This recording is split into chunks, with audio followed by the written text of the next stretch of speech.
Hola, ¿qué tal? Con el gusto de compartir con ustedes la palabra de Dios de este domingo, el domingo del tiempo ordinario, 14º. El Evangelio es el Evangelio de San Marcos, capítulo 6, versículo del 1 al 6. En aquel tiempo Jesús fue a su tierra en compañía de sus discípulos. Cuando llegó el sábado se puso a enseñar en la sinagoga y la multitud que lo escuchaba se preguntaba con asombro: ¿dónde aprendió este hombre tantas cosas? ¿De dónde le viene esa sabiduría, ese poder para hacer milagros? ¿Qué no es este el carpintero, el hijo de María, el hermano de Santiago, José, Judas y Simón? ¿No viven aquí entre nosotros sus hermanas? Y estaban desconcertados.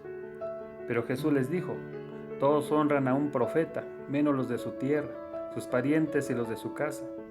Y no pudo hacer allí ningún milagro, solo curó a algunos enfermos imponiendo las manos. Y estaba extrañado de la incredulidad de aquella gente. Luego se fue a enseñar en los pueblos vecinos. Palabra del Señor. Gloria a ti, Señor Jesús. Vamos a reflexionar este Evangelio a la luz del periódico Comunidad Cristiana de la Arquidiócesis de Morelia, y la reflexión y meditación es de Monseñor Enríquez Díaz Díaz, obispo de Irapuato, Guanajuato.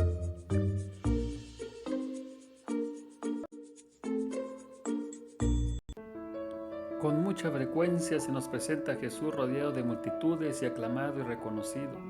Las multitudes compuestas en su mayoría por gentes sencillas, ignorantes, pobres y necesitadas, perciben esa fuerza y esa sabiduría que brotan de los labios de Jesús. Reconocen que son presencia del reino de Dios. Así Jesús, reconocido y aceptado, va sembrando su palabra. Pero no todo es miel. Su palabra también es contradicción. Su palabra cuestiona. Su palabra descubre y desnuda las ambiciones de los corazones. Entonces es rechazada y provoca persecución. Cuando Jesús hace el milagro y se manifiesta poderoso, es fácil aceptarlo.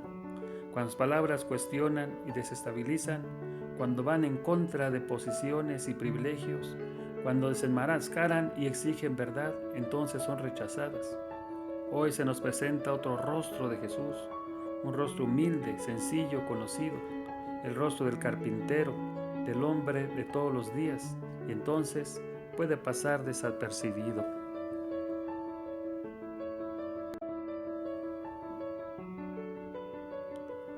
En Nazaret conocen todo de Jesús: su particular historia familiar, su apariencia corporal, sus cabellos, sus ojos, su modo de caminar, sus costumbres y aficiones, muchos de sus episodios infantiles. Nada habían descubierto de particular en este joven que ahora se presenta en una sinagoga y que todos le reconocen autoridad y sabiduría. ¿Cómo aceptarlo si siempre lo habían visto como uno más de la pequeña población? ¿Cómo reconocer a un profeta que está catalogado como un simple artesano, perteneciente a una familia como todas? ¿Cómo es posible reconocer a Dios en un individuo tan familiar, tan vecino, tan ordinario? Un Dios tan cercano, tan próximo y tan a la mano es difícil de reconocer. Tan encarnado, tan humano, se ha vuelto el Mesías que la carne lo oculta y dificulta aceptarlo. Solamente la fe puede ayudar a descubrirlo. Pero la fe es lo que falta en Nazaret y Jesús es bloqueado en su actividad milagrosa en favor de los necesitados. Indudablemente que a Jesús le duelen estas desconfianzas y el recibimiento hostil y agresivo de los suyos. Se nota en su reproche adolorido al citar el proverbio respecto a la aceptación del profeta. Se encuentra una mentalidad estrecha con la mezquindad y los prejuicios. Le duele la incredulidad de los más cercanos. Sin embargo, no se llena de amargura, sino que rompe aquel estrecho círculo y lanza su mensaje mucho más allá. Luego se fue a enseñar en los pueblos vecinos. La palabra con frecuencia es rechazada cuando no se acomoda a los caprichos y costumbres de ciertos esquemas. Da temor cuando abre nuevas perspectivas y parece insolente anunciar una nueva forma de vivir y ser. Pero el profeta no busca la aceptación y el aplauso de un público al que tiene que agradarle. Él es fiel a una inspiración originaria. Busca abrir caminos nuevos donde el reino de Dios puede instaurarse, donde la voluntad del Padre sea la norma, donde el amor y el servicio suplan todos los mandatos, donde lo más importante sea la persona y no las apariencias.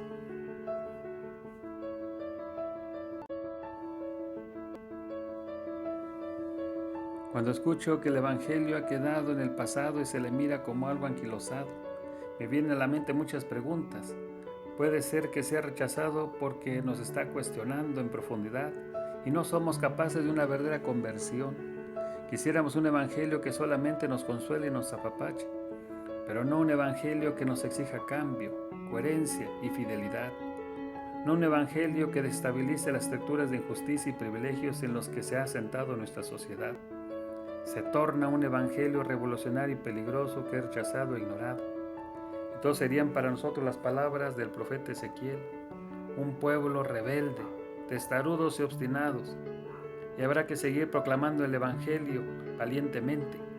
Habrá que ser fieles a nuestra misión de profetas.